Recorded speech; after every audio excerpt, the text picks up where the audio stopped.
আসসালামু আলাইকুম, সবাই কেমন আছেন? আজকে আবার নতুন আরেকটা ভিডিও নিয়ে আসলাম। আজকে অনেকদিন পরেই আমরা এখানে যাচ্ছি। এটা হচ্ছে ফ্লোরিডাতে ডেলরে বিচ নামে একটা জায়গা। জায়গাটা এত সুন্দর, আর এই জায়গাটায় গেলে মানে এই ডেলরে বিচ এলাকাটাতে গেলে দেখা যায় আমরা যে এরিয়াতে যাই এত গাছপালা দিয়ে ভর্তি থাকে, বিশেষ করে নারিকেল গাছ, আম গাছ। আর প্রত্যেকটা বাড়ির সামনে এরকম ফল গাছ দিয়ে ঘেরা, সাথে বাসার পেছনে যে ব্যাকইয়ার্ডগুলো সেখানেও একদম বড় বড় নারিকেল গাছ, আম গাছ, তারপরে লিচু গাছ আর অ্যাভোকাডো গাছ তো আছেই। এগুলো তো মানে ফ্লোরিডার সৌন্দর্য বলতে গেলে। আর এই বাংলাদেশে যত প্রকারের জনপ্রিয় ফলগুলো আছে, এখানে কিন্তু আমও পাওয়া যায়। তবে আমার কাছে মনে হয় এই এলাকার বেশিরভাগ বাড়ির মালিকেরা হচ্ছে গিয়ে হেইশিয়ান, মানে হেইতির লোক। এরা কিন্তু আমাদের বাংলাদেশিদের মতো ফল টল খুব পছন্দ করে, লাইক ওরা খুব আম খেতে পছন্দ করে। তারপর আবার কলা দিয়ে ওরা নাকি খুব মজা করে সবজি রান্না করে বা চিকেন দিয়ে খায়। হেইশিয়ানরা কলা খেতে খুব পছন্দ করে। তো এদের বাসাবাড়ির সামনে ওই কলা গাছ, আম গাছ আর নারিকেল গাছ তো ফ্লোরিডাতে থাকবেই, সেটা তো প্রত্যেকের বাসাতেই আছে দেখা যায়। তো এইখানেও ঠিক একই অবস্থা। তো যাচ্ছিলাম, এলাকাটা খুবই ভালো লাগছিল। আর বিকেলবেলা সূর্য প্রায় অস্ত যাচ্ছিল, একটা সুন্দর বিকালের সূর্যের আভা আসছিল, ভালো লাগছিল অনেক। আর এই যে চারপাশে গাছপালা দিয়ে ঘেরা, এটা হচ্ছে একদম ফ্লোরিডার পুরো এলাকা জুড়ে, মানে পুরো ফ্লোরিডা স্টেট জুড়েই দেখা যায় এরকম নারিকেল গাছ আর পাম গাছের সারি। আর বিকেলের রোদে এত সুন্দর লাগে পরিবেশটা, মনে হয় একদম সুন্দর একটা শান্তির পরিবেশ চারদিকে। আর প্রতিটা গাছে এত এত নারিকেল দিয়ে ভরা ছিল চারপাশটা। আর প্রত্যেকটা বাসার সামনে এই যে এরকম গাড়ি দিয়ে ভর্তি, রাস্তার উপরে গাড়ি, বাসার সামনে গাড়ি। কারণ ওই যে ফ্লোরিডাতে ট্রান্সপোর্টেশন সবাই যার যার ব্যক্তিগত গাড়ির উপরে বেশি ডিপেন্ড করে। আর এই যে এখানে এই গাছটা দেখতে পাচ্ছেন, সূর্যের আলো এসে পড়েছে। এই গাছটা হচ্ছে একটা মেহেন্দি গাছ। আমরা বলি মেহেন্দি, অনেকে বলে মেহেদি, যে যেটা বলে। এইটা হচ্ছে একটা মেহেন্দি গাছ। তো গাছগুলোতে পাতা দিয়ে একদম ভর্তি ছিল। এই ফ্লোরিডাতে মাটি কিন্তু বেশ ভালো, একটু যত্ন করলে সব ধরনের বাংলাদেশি গাছপালা, যদি কারো কোনো শখ থাকে, পুরোটাই সম্ভব। এটা হচ্ছে একটা শিউলি ফুল গাছ। এই শিউলি ফুলগুলো কিন্তু দেখতে অনেক সুন্দর, বিশেষ করে শীতকালে সকালবেলা যখন শিউলি ফুল ঝরে পড়ে থাকে। ছোটবেলায় এই শিউলি ফুল তুলতে যেতাম, তো খুব ভালো লাগতো, শিউলি ফুলের মালা গাঁথতাম। সেই ছোটবেলার স্মৃতিগুলো মনে পড়ে। আর এই যে নারিকেল গাছ, তার পাশেই ছিল দুটা নিম গাছ। নারিকেল গাছ ভর্তি ছিল নারিকেল, আর বাসার সামনে এরকম নারিকেলগুলো রাখা ছিল। এই নারিকেলগুলোকে বলে ঝুনা নারিকেল। ভিতরে অনেক সুন্দর মিষ্টি শ্বাস থাকে, পানিগুলোও কিন্তু অনেক মিষ্টি হয়।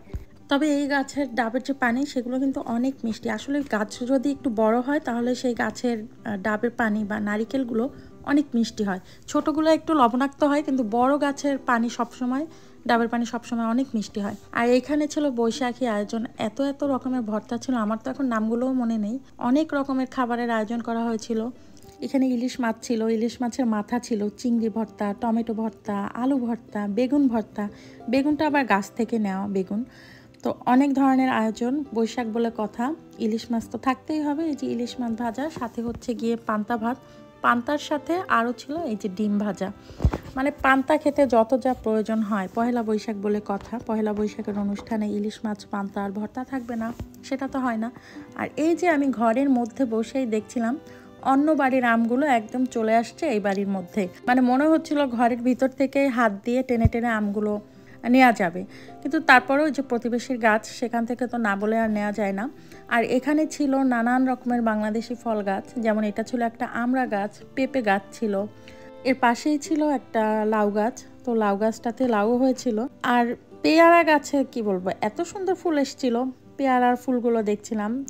এইখানে বললাম না, বাংলাদেশের একদম সব ধরনের সবজি প্রত্যেকেই যার যার বাসার পেছনে লাগায়। তবে আমাদের বাড়িটা টাউন হাউস হওয়ার কারণে দেখা যায় কিছু গাছপালা লাগালে, এই যে বড় গাছপালাগুলো ডালপালা হয়, বাড়িগুলো একটার সাথে একটা লাগানো থাকে, একটা গাছ আর একটা গাছের মধ্যে আরেক বাড়ির ভিতরে পড়ে যায়, এই জন্য একটা সমস্যা হয়। এখানে যারা সিঙ্গেল হাউসগুলোতে থাকে তাদের বাসা বাড়িতেই দেখা যায় বেশিরভাগ এই বাঙালির সবজির বা ফলের গাছগুলো লাগাতে সুবিধা, কারণ পেছনে অনেকটা জায়গা থাকে।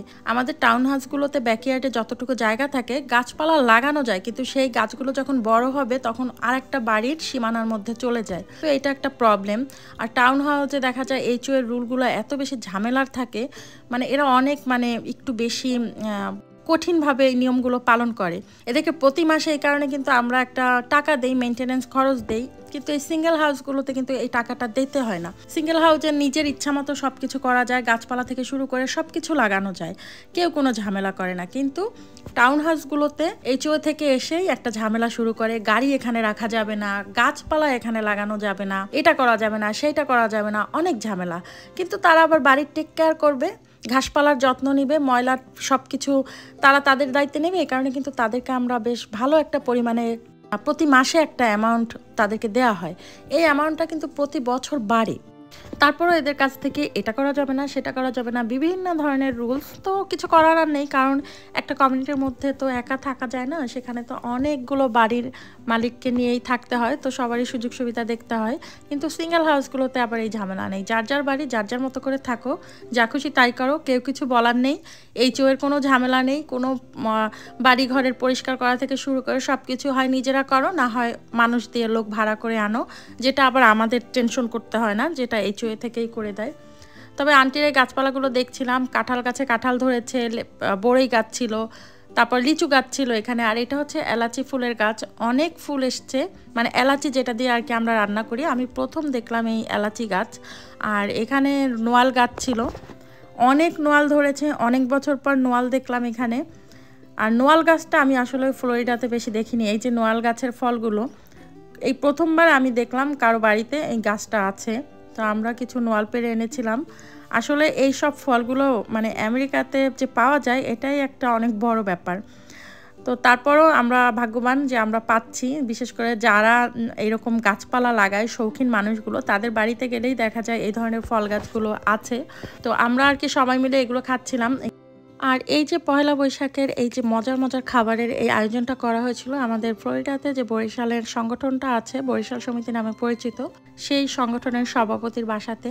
তো অনেক মজার মজার খাবার ছিল এখানে, সবাই নেতৃস্থানীয় পর্যায়ে যারা ছিলেন তারা তাদের ফ্যামিলি সহ এসেছিলেন। গল্প হচ্ছিল, খাওয়া দাওয়া হচ্ছিল, আড্ডা হচ্ছিল, সাথে চলছিল সংগঠনকে কিভাবে আরো বেশি কার্যকর করা যায় সেই নিয়ে আলোচনা। তো সবাই মিলে ওই আলোচনা চলছিল আর সাথে খাওয়া দাওয়াও চলছিল। আর খাবারের পরে এগুলো ছিল ডেজার্ট। এখানে তালবিনা নামে একটা এই ডেজার্টটা ছিল, আমার কাছে খুব ভালো লেগেছিল। প্রথমবার আমি খেয়েছি, সাবুদানা আর খেজুর দিয়ে বানানো, সাথে কিছু ফ্রুটস ছিল, বাদাম ছিল, আমার কাছে বেশ ভালো লেগেছে খেতে। আর এটা ছিল ফ্রুট চাট, সাথে দই মিষ্টি ছিল। আর এই যে বাচ্চাদের কাজ, ওরা তো খেলাধুলা করবে, ওদের তো আর বৈশাখও তেমন একটা ধারণা নেই বা খাবার নিয়েও তেমন একটা আগ্রহ নেই। সারাদিন না খেয়ে থাকলেও কেউ বলবে না যে ক্ষুধা লাগছে বা কিছু, কিন্তু তারা খেলনা পেলে আর এই তাদের সমবয়সী কাউকে যদি পায়, সমবয়সী তো না মানে ছোট বড় যাই হোক, তাদের মতো কাউকে পেলে খেলা নিয়েই খুবই ব্যস্ত থাকে। আর এই যে এখানে সংগঠনের সভাপতি ছিলেন, সেক্রেটারি ছিলেন, সাথে উপদেষ্টা পরিষদের লোকজন ছিলেন। তো এখানে বসে সবাই আর কি কথা বলছিল, গল্প করছিল পরবর্তী পদক্ষেপ কি হবে। সারাদিন গল্প আড্ডায় খুব সুন্দর একটা সময় কাটালাম আজকে আমরা সবাই। আর অনেক আনন্দ হয়েছিল, অনেক মজা হয়েছিল, খাবারগুলো তো অনেক মজার ছিল, দেশীয় খাবার, পান্তা ইলিশ থেকে শুরু করে নানান রকমের ভর্তা। সারাদিন খুব সুন্দর সময় কাটালাম, গল্প আড্ডা খাবার দাবার নিয়ে সবাই খুবই মজার সময় কাটিয়েছি। বাসার দিকে চলে আসছি এখন, আবার নতুন আরেকটা ভিডিওতে আবার দেখা হবে। সে পর্যন্ত সবাই ভালো থাকবেন, আল্লাহ হাফিজ।